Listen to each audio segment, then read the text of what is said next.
I still remember my old granny was saying that mad people don't get any disease. I was thinking she is mad. But now a study in the West has shown that so-called mad people like, schizophrenics and maniacs, etc., who were locked up in the olden days for 40 long years, did not even have a common cold. They did not have a common cold because a mad, so-called madman, which you and I think is mad, he thinks we are mad. That man has no contact with his body at all. He is completely outside himself. So if you don't concentrate on your body, you don't get any disease. So they don't even get common cold. And that's a very great statement which has come from the Indian wisdom. ಬಂಧುಗಳೇ, ಒಳ್ಳೆ ಶಬ್ದ ಅಂತ ಹೇಳಿದ್ರು ಅಮ್ಮ. ಹಾಗಾಗಿ ನಾನು ಇಲ್ಲಿದ್ರ ಮುಂಚೆಯಿಂದ but I have been using this word ever since the beginning of my career. I don't know, I didn't know the significance of that word, but I always think each one of us, whoever you are, is an extension of me, because that's really molecular biology. There's nothing new about it. So one doesn't have to really understand the word for that. ಬಂಧುಗಳೇ, first of all, let me apologize for not having been able to be here with you yesterday. I was supposed to be here, but I was also supposed to be somewhere else. So physically it is impossible to be in two places simultaneously. So I was in one place and missed another place. But I am here today. I was asking my guru, Ganesh Karnik, as to why an ordinary person like me is in the literary festival. That's a statement, yes. But then he said, no, this is not literary festival as such. This is about Bharatiyata, which I love most, because our biggest problem in India was that our leaders for decades were RNIs. RNIs, resident non-Indians. They live here but think of the West. That is why we have not progressed at all. You see, for example, I'll give you one example. Today you can practice acupuncture legally in New York. You can't practice Ayurveda in New York, because Ayurveda was not patronized by our government at that time. Acupuncture is patronized by China from day one. So when the government patronizes it, everybody respects it. And here we are not, it's only the last 3 years, a change of guard, that Ayurveda has been heard. I mean, in the older days when I talked about Ayurveda, people used to abuse me. They used to say, you are an idiot, you don't know nothing. I used to admit that. One day I was lecturing in IIT Bombay, and I was talking about some subject which was given to me. But incidentally I mentioned that Ayurveda is a science. So at the end of the talk, one professor got up and said, I respected all that you said, but I lost all respect when you said Ayurveda is a science. Ayurveda is bullshit. It's hocus pocus, he said. And I answered him in one sentence. I said, I'm sorry that IIT Bombay has a professor who is so ignorant that he doesn't know Ayurveda is science. Ayurveda is a holy science, I told him. He kept quiet and didn't talk after that, and everybody clapped. Friends, let me tell you something. Indian thought, which was there, which is called Sanatana thinking, has been the basis of most scientific thinking in the West. I'll give you one example. For example, now our young lady, handsome young lady, where is she? Smita Shenoy. Very, very nice girl. I like Shenoys, and Smita is a good name. Smita said, Bandhu is a very good word. Yes, I agree with her. No, but you will be surprised that I was, as a doctor, I'll tell you, most of our medical wisdom comes from the East, from Bharat, not from the West. We always used to say that risk factors, if you have blood pressure, you will die early, if you have sugar, you will die early, etc. These risk factors have been proved to be non-existent. There's nothing called risk factor. But the Ayurveda says simply one thing, Aptopasevi bhavet arogyam. You treat everyone as a near and dear ones, you will be very healthy.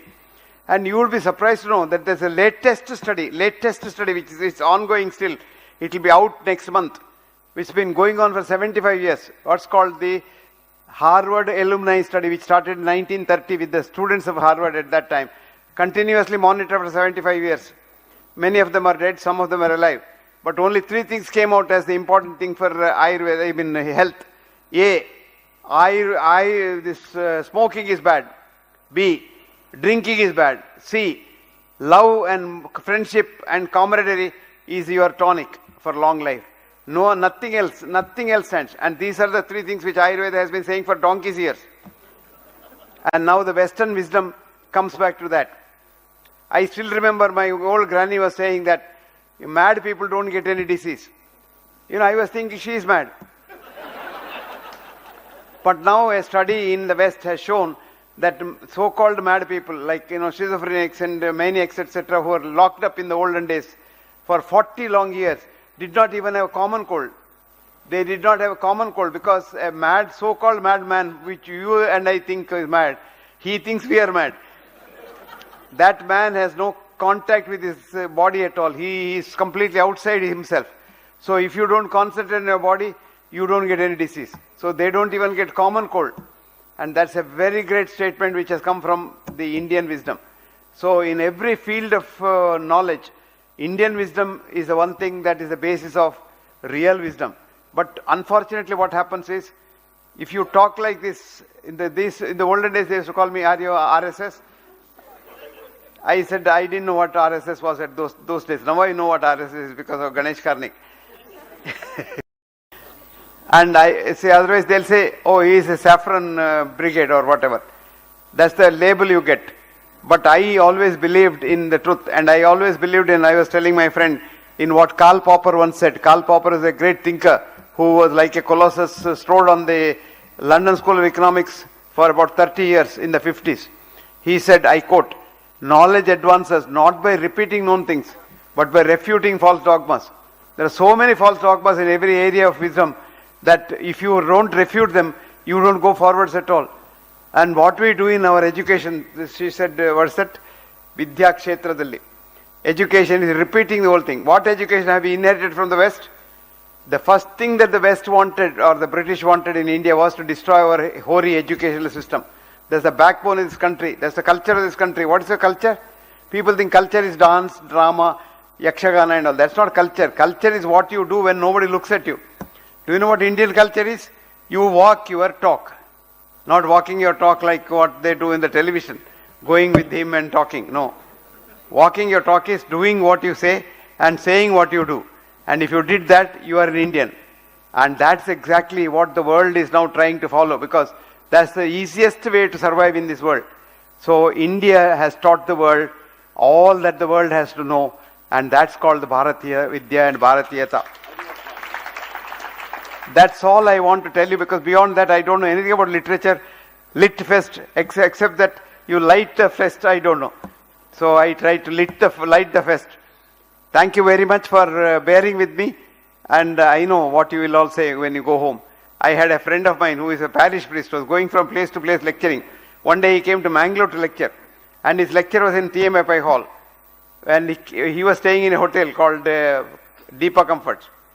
Being a Sunday, he wanted to write a letter to his wife. So he wrote the letter, came out, but he didn't know where the post office is. So he had a couple of kids on the roadside. He said, kids, can you show me the post office? They said, come on sir, Sunday is a holiday for us, we will take you. So they walked him to the post office, he posted the letter, but being a priest, he said, no, I must do something for these children. Gratitude, According to Bharatiyata, ingratitude is the greatest sin. And gratitude, he wanted to buy some chocolate. He went to the shop, but the wallet was in the room.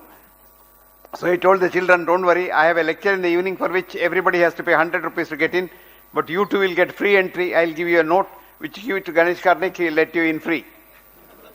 Children laughed. He said, sir, what are you talking about? Then he said, do you know who I am? I'm a priest.